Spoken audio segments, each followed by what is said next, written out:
여러분 반갑습니다. 반갑습니다, 여러분. 네, 오늘은 베드로전서가 되겠습니다. 이제 진짜 얼마 안 남았네요. 지금 벌써 이제 공동서신을 살펴보고 있으니까 이제 베드로전서, 후서, 디모데전 후서 뭐 이런 책들 좀 보고 이렇게 계시록 한 6일 정도 살피고 나면은 성경 365 전체를 다 돌게 됩니다. 야, 진짜 저도 대단한 것 같아요. 새해 이거 처음 시작할 때 이걸 정말 다 할 수 있을까 이런 고민을 했는데 하니까 또 하게 되네요. 인생이 그런 것 같아요. 자, 베드로전서인데 일단 베드로전서는 이제 히브리서와의 배경과 좀 유사합니다. 히브리서 같은 경우에도 네로 황제의 대박해 상황에 있었죠. 그런데 독자들이 좀 색달랐죠. 독자들이 이제 유대인 그리스도인으로서 유대교로 돌아가고자 하는 그런 사람들을 위한 어떤 기독론 중심의 경고, 설명, 돌아오라는 촉구, 뭐 이런 게 이제 히브리서였는데 베드로전서 같은 경우에는 또 조금 이제 좀 보편적입니다. 그러니까 박해 아래에 놓여 있었던, 그러니까 1장 1절 보시면은 뭐 예수 그리스도 사도 베드로는 뭐 비두니아 아시아 뭐 흩어진 나그네들에게 뭐 이 편지를 쓴다 이렇게 얘기를 합니다. 그게 좀 보편적이죠. 흩어진 나그네, 흩어진 나그네는 기본적으로 뭔가 외롭고 또 어렵고 또 힘들고 그런 거죠. 그런 이제 의지할 곳 없는, 갈 곳 없는 그런 지금 이제 핍박과 고난 박해 가운데 있는 보편적인 성도들에게 이제 보내는 편지로 읽으시면 좋을 것 같습니다. 중요한 건 뭐냐면 네로 황제 박해가 있었다라는 거. 그러면 여러분 박해가 있으면은 기본적으로 여러분들이 입장 바꾸는 거 생각했을 때 박해 아래에 놓여 있는 성도들에게 편지를 보낸다고 하면은 주로 무슨 내용을 보낼까요? 일단 힘내라 이거겠죠. 배교하지 말고 힘내고 끝까지 승리하면 그러면 구원 받는다. 그러니까 주님 너 포기하지 않았다. 그러니까 너 믿음 가운데 거하고 붙들고 끝까지 버텨라. 주님 함께 하신다. 넌 승리한다. 이제 뭐 이런 얘기를 하겠죠, 그죠? 이제 그런 맥락에서 읽으시면 됩니다.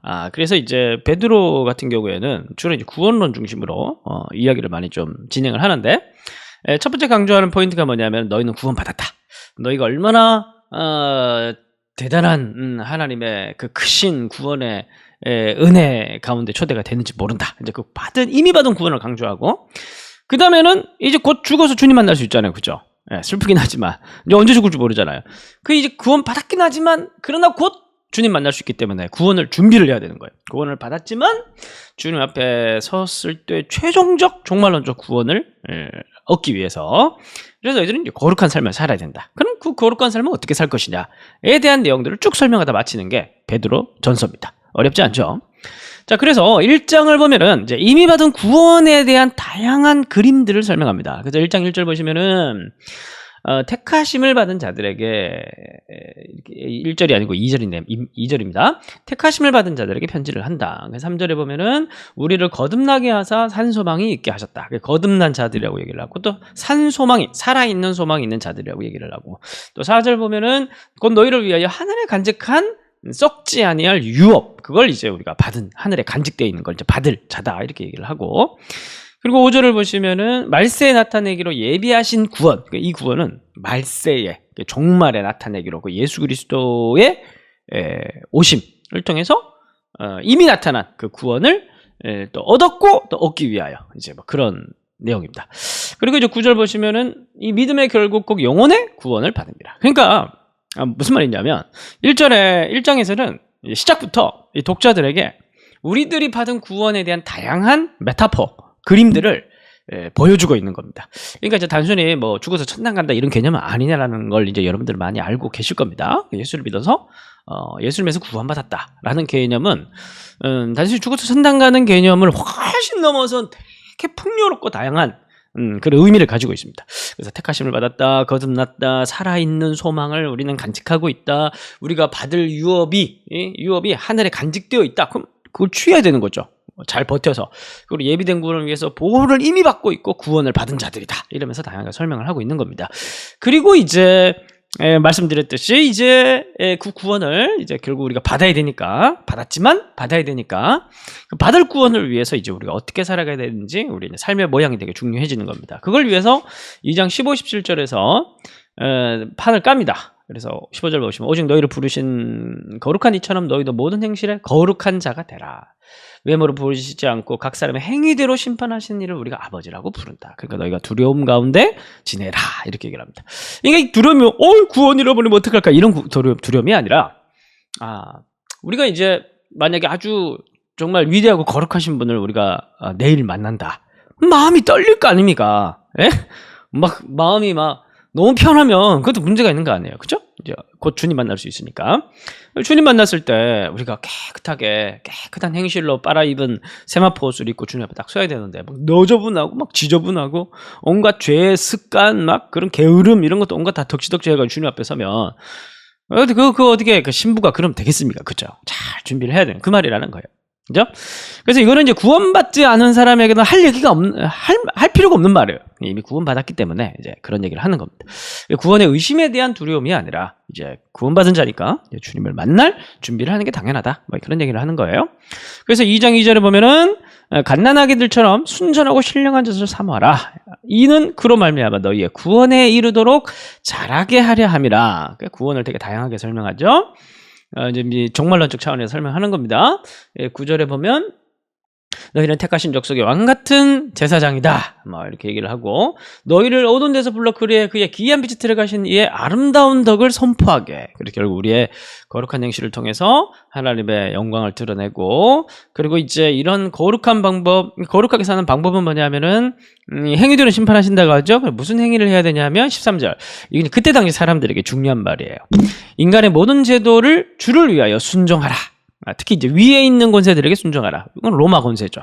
로마 권세에 무력으로 저항하려고 하지 말고 괜히 오해를 낳고 정말 이제 그 군사력으로 싹 다 쓸어버릴 수가 있으니까. 그래서 그런 염려 때문에 이런 얘기를 했던 것 같아요. 그래서 너희는 이제 무력으로 남들하고 세상 사람과 똑같은 방법으로 싸우려고 하지 말라. 그렇게 얘기를 하는 거예요. 그래서 20절에 보면 예수님에 대한 예를 들죠. 그분은 선을 향함으로 고난을 받고 이제 십자가에 죽으시기 위해서 영혼을 구원하시기 위해서 예수님께서는 고난을 당하셨죠.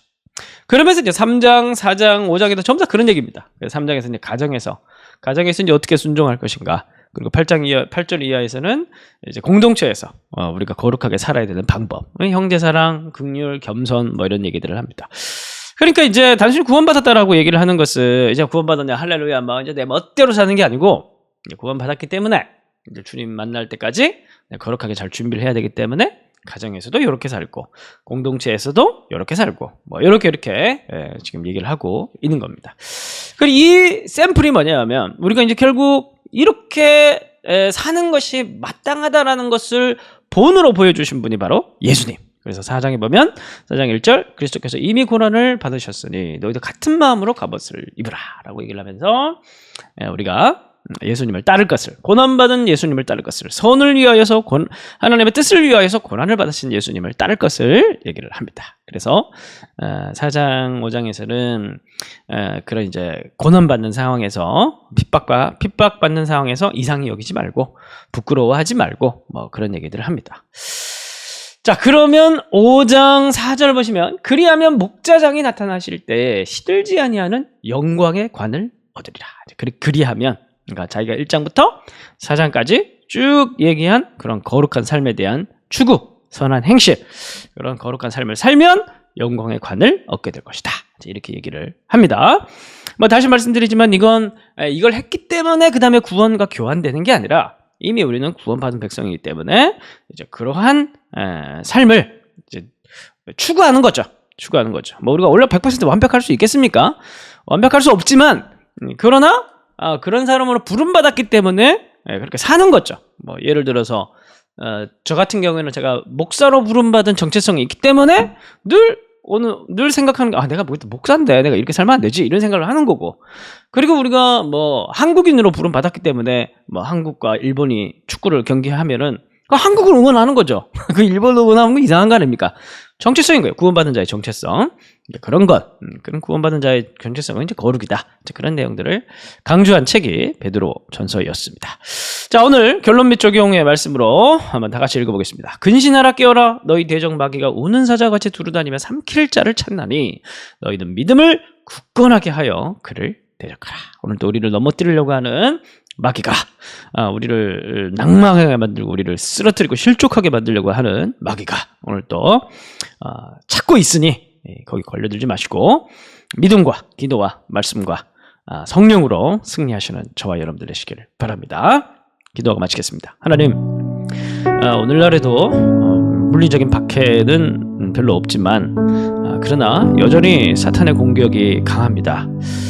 참 이럴 때일수록 이런 교묘한 시대일수록 더욱더 우리의 마음을 지켜서 사탄이 우리의 마음과 공동체에 틈타지 못하도록 기도로 무장하게 하시고 말씀으로 단단하게 우리를 지키게 하시고 성령으로 늘 충만해서 늘 하나가 되게 만드는 그런 그리스도의 끈으로 늘 뭉치게 하시고 이로 말미암아서 특별히 우리가 또 우리의 삶 속에서 거룩한 삶을 드러냄을 통하여서 정말 우리가 하나님의 영광을 우리 교회와 우리의 삶을 통해 드러내는 우리가 될 수 있도록 인도하여 주옵소서. 예수님의 이름으로 기도합니다.